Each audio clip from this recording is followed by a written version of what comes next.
Assalamualaikum. Hello there. I'm Shirabong Mansour. You're now watching TVS Nightline. The headlines. 44-year-old woman in Kuching became the latest rabies casualty in Sarawak.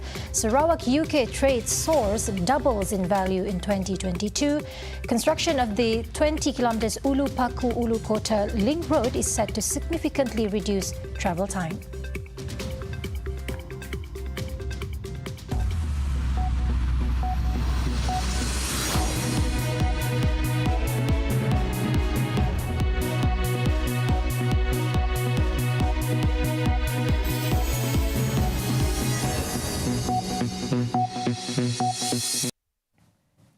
Sarawak's trade value with the United Kingdom soars to 150.7 million ringgit last year, surpassing 74.9 million ringgit in 2021.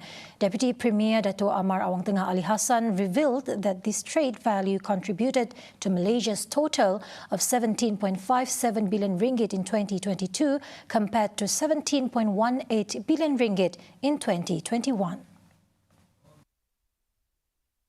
In a statement on Thursday, Awang Tengah, who is also the Minister of International Trade, Industry and Investment, Mintrat, was in London to hold meetings with the chairman of the Commonwealth Enterprise and Investment Council, Lord Jonathan Peter Marlin. He mentioned that the Sarawak government has extended an invitation to Marlin to visit Sarawak and explore further potential of collaborations. Besides trade activities, the total UK investment in Sarawak from 2013 to 2023 amounted to 345 million ringgit, mainly in the petrochemical and gas industries. Among Sarawak government's primary focus is to discuss common interests between the state and the United Kingdom, especially in investment and trade. The construction of the 20 kilometers Ulu Paku Ulu Kota link road is set to significantly reduce travel time on the highway between Betong and Sarike town by approximately 50 kilometers. Deputy Premier Dato' Amar Douglas Uga Ambas announced that the 247 million ringgit road project is anticipated to be completed by January 2027. The new road will traverse the interior areas of Bukit Saban, Krian and Pakan constituencies, providing improved connectivity and transportation access in the region. The new road will branch out from the Pan-Borneo Highway into Spauh until Pakan. Uga said the construction is very satisfactory, with the current progress at 4.4% or 44 days ahead of schedule. He expressed his satisfaction that the long-awaited Link Road project has become a reality and expressed hope that the Public Works Department can complete it by the end of 2026. He mentioned that residents had previously relied on a road constructed by Sarawak Energy for its transmission line towers, but it is currently unusable due to two missing links. Uga, accompanied by Pakan and Krian Assemblyman Tan Sri William Mawan and Friday Bilik, visited the construction site to assess the progress. Both assemblymen expressed excitement over the project, anticipating its positive impact on development and addressing communication challenges in the interiors of the three constituencies. A 44-year-old woman in Kuching became the latest rabies casualty in Sarawak, bringing the number of rabies-related deaths in the state this year to 18. Sarawak Health Director Dr. Ui Chu Hook said the woman died on Tuesday, December 12, after experiencing symptoms since November 28th. Dr. Oi said, since the rabies outbreak was first declared in July 2017, over 73 cases involving humans were recorded, with 66 deaths reported. He noted that the number of rabies fatalities this year is higher than the 14 deaths reported in the same period in 2022. For this year, Dr. Oi said 5 cases were reported in Cebu, 4 cases in Serian and Kuching respectively, 3 in Bintulu and 2 in Samarahan. In light of this, he urged the public to take preventive and precautionary steps against rabies by seeking immediate treatment at a post-bite clinic for animal bites or scratches and getting a complete course of anti-rabies vaccination. He added, The anti-rabies vaccination is now available at 130 post-bite clinics at public health facilities and 29 private medical centers across the state. On the recent death, Dr. Oy said the patient had 6 unvaccinated cats that roamed freely. The woman, with a medical history of diabetes and high blood pressure, had all scratches and wounds. She denied having a history of animal bites and never treatment or rabies vaccination at a health facility.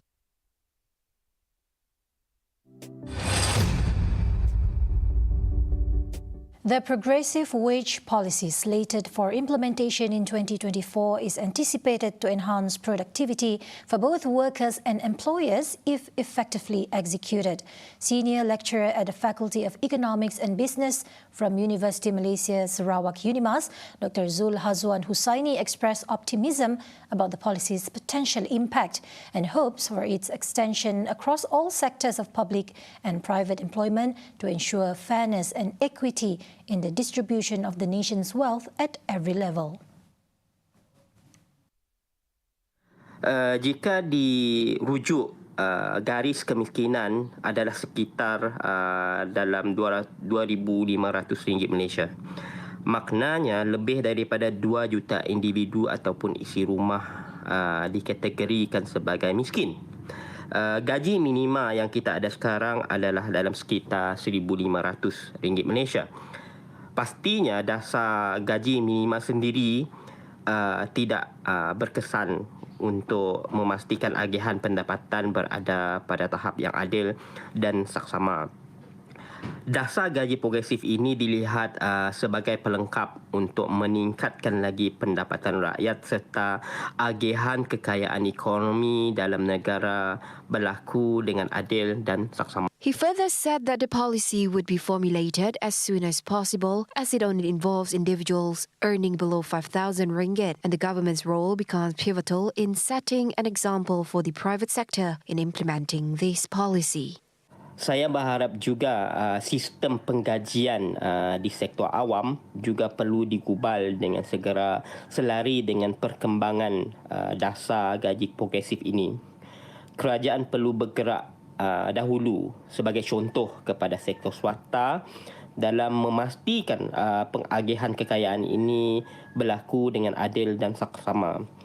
Yang mustahaknya adalah apabila perubahan pendapatan itu biarnya ianya berlaku dengan pada tahap yang lebih bermaruah dan sesuai dengan perubahan persekitaran semasa. Economy Minister Rafizi Ramli has presented a white paper on the progressive wage policy in the Dewan Rakyat, involving 1,000 companies that meet the eligibility criteria with workers earning between RM1,500 and RM4,999.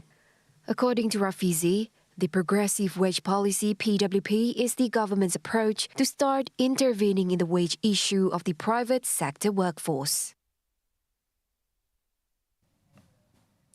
The Northeast monsoon until March 2024 has been established, with 1,262 officers and 1,335 assets on standby for mobilization.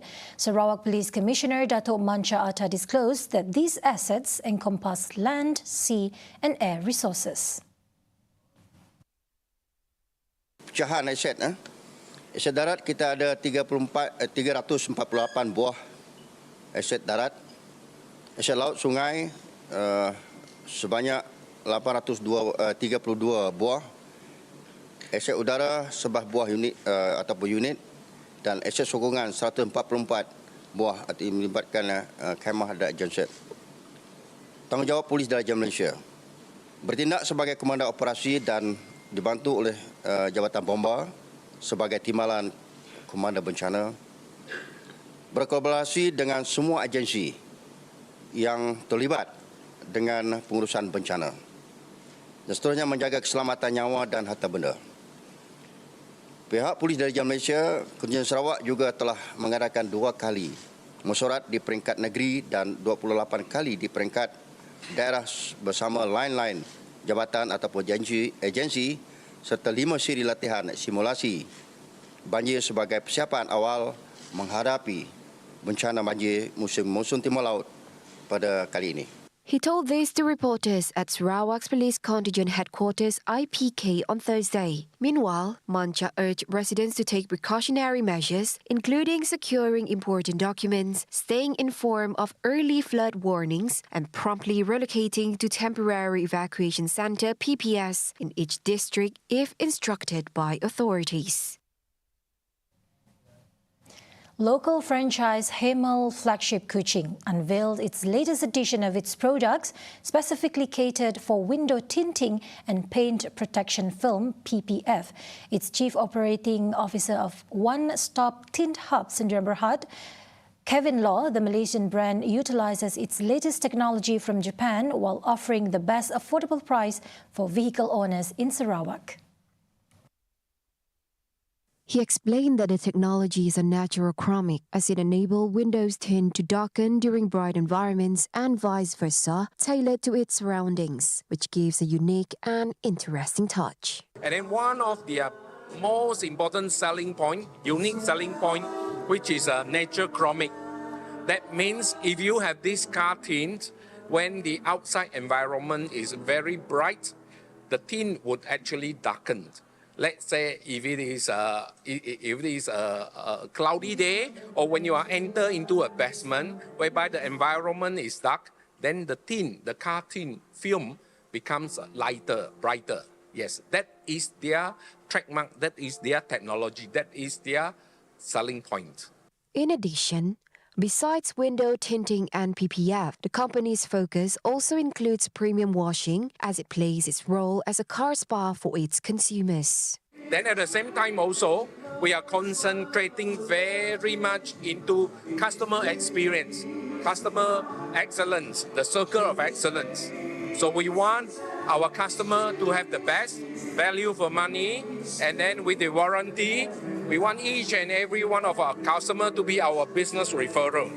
We will try our best to explain to you our product, our services, and then also we will walk you through with our technical expertise. And if you are satisfied, you can sign up with us. Then at the same time also, because of the warranty, the 6 years, the 7 years warranty, that should be a comfort. And then the moment that you walk into us, we mean business. So please don't be shy. Come to us. We are friends. Just make friends. Whether you give us business or not, don't worry about that. Most important thing is we want you to come. We want to be friends with you. Then later we will give you our value proposition, and hopefully with that you will be satisfied, and you will be our returning customers, and not only returning customers, and then hopefully you can be our business referrals, and you may be our ambassadors, because we strongly believe in value for money. The product speaks for itself, and our customer service is the key unique selling point. Hemal HQ has been operating for 10 years, leading the market with 11 branches nationwide, with Hemal flagship Kuching making its grand debut on Wednesday. Coming up next, Prime Minister Anwar Ibrahim wants more efforts taken to promote Malaysian products internationally and domestically. And in world news, a grieving father employs artificial intelligence AI to recreate his late son's voice. Only on TVS Nightline. Stay tuned.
Welcome back. Prime Minister Datuk Seri Anwar Ibrahim wants more efforts taken to promote Malaysian products internationally and domestically to stimulate the country's economic growth. Anwar, who is also Finance Minister, said he himself has played a role in promoting Malaysian products, including by wearing Malaysian batik whenever he was abroad. Esok petang saya ke Tokyo mesyuarat ASEAN, semua 10 kepala negara ASEAN yang diundang oleh kerajaan dan Perdana Menteri Jepun. Ada satu malam dia kata boleh pakai coat tie rasmi atau pakaian rasmi. Jadi saya bagi nota, saya kata saya nak pakai batik Malaysia. Jadi walaupun musim sejuk, jadi saya kena pastikan pakaian dalam tu tebal lah. Sebabnya apa?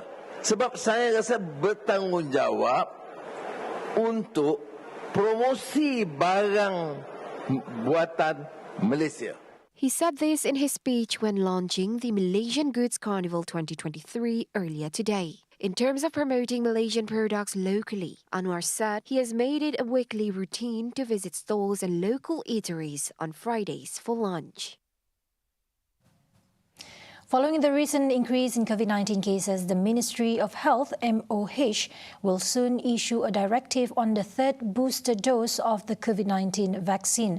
Health Minister Datuk Seri Dr. Zulkifli Ahmad said this is especially for the vulnerable and high-risk groups.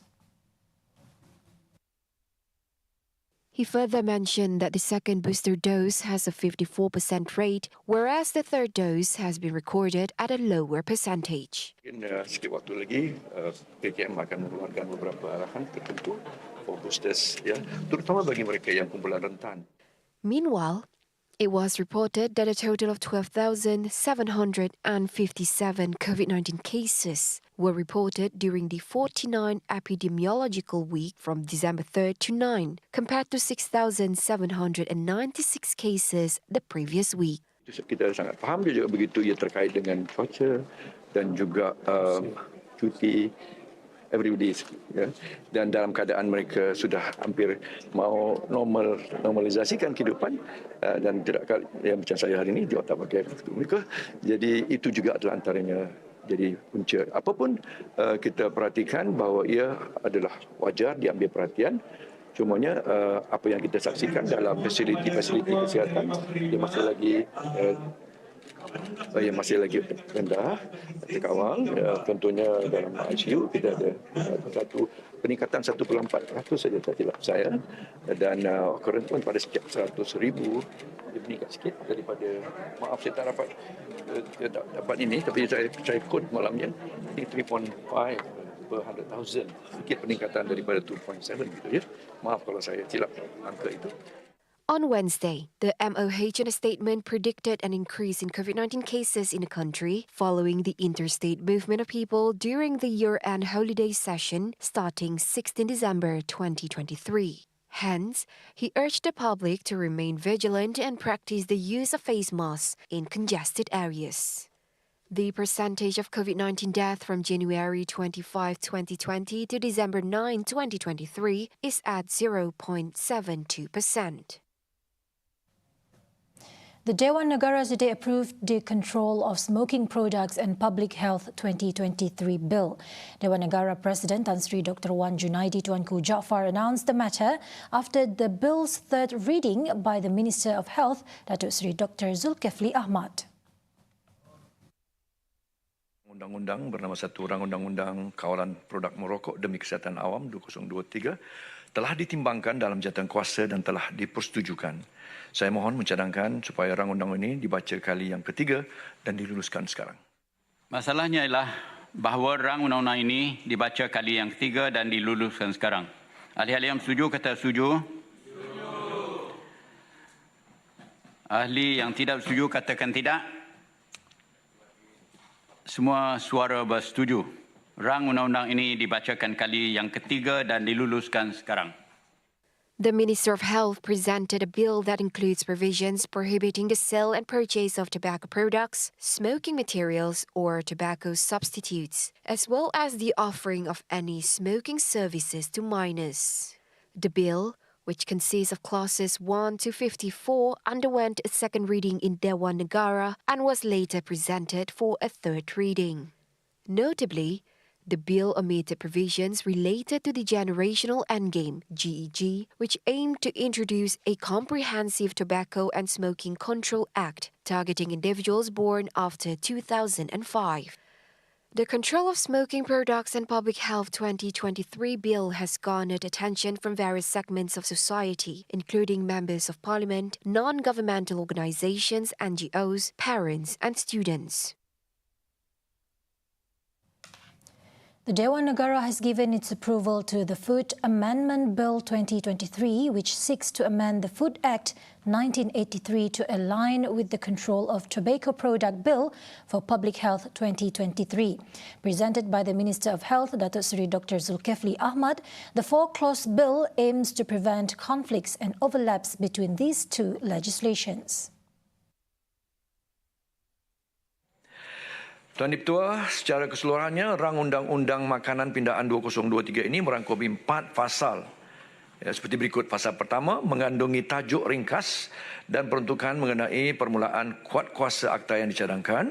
Pasal 2 bertujuan untuk meminda Seksyen 2 Akta 281 dengan memotong tarif tembakau dan hasil tembakau.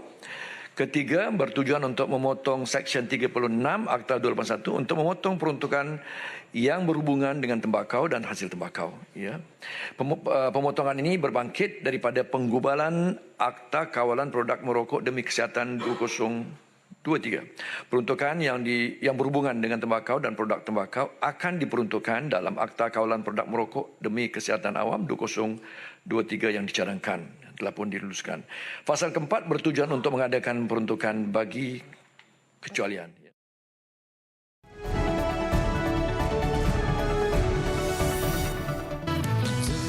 Saksikan penampilan istimewa Raja Rock Malaysia, Dato' Awi dan Kerry Geres dalam episod pembukaan studio.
Thank you for staying with TVS Nightline. Now, Ireland's Prime Minister Leo Varadkar on Wednesday stated in the Dublin Parliament that the events unfolding in Gaza are equally detrimental to Israel, causing a loss of support and sympathy.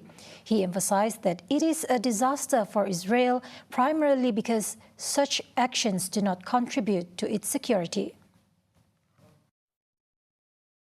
Leo Varadkar also described the UN vote calling for a humanitarian ceasefire as significant. The non-binding resolution was backed by 153 countries, including Ireland, with just 10 voting against. According to the Irish Premier, the current situation in Gaza is intolerable and Israel is making a huge mistake. Israel has bombarded the Gaza Strip for over 2 months, killing more than 18,500 Palestinians and leaving a trail of destruction. The residents of Gaza find themselves in a critical situation, rapidly running out of time and options, confronting Israeli bombardment, deprivation and disease within a continuously diminishing space. This sentiment was emphasized by Commissioner General of the United Nations Relief and Works Agency for Palestine Refugees in the Near East, UNRWA, Philippe Lazzarini. Lazzarini, reported by a Palestinian news agency WAFA, he said the people of Gaza are now crammed into less than 1/3 of the original territory near the Egyptian border, adding that it is unrealistic to think that people will remain resilient in the face of unlivable conditions of such magnitude. According to him, Rafah, which used to be home to 280,000 people, are now hosting over 1 million people. He also welcomed the overwhelming support of 153 UN member states at the General Assembly calling for an immediate humanitarian ceasefire. He also affirmed the need to roll out humanitarian assistance worthy of its name. Argentina devalued its currency by more than 50% in a set of shock measures aimed at reviving a crumbling economy and tackling triple-digit inflation. The government of President Javier Milei, a libertarian who swept from obscurity to the top office, vowing to chainsaw spending, also announced cuts to generous state subsidies and a halt to all new public construction projects. Annual inflation is currently at 140% and poverty levels at 40% in Latin America's third biggest economy. The government coffers are also empty, and Milei has repeatedly said there is no money. Chaputo said the country had an addiction to spending more than it earns and has posted a fiscal deficit for 113 of the past 123 years. The International Monetary Fund, IMF, to which Argentina owes $44 billion, welcomed the measures.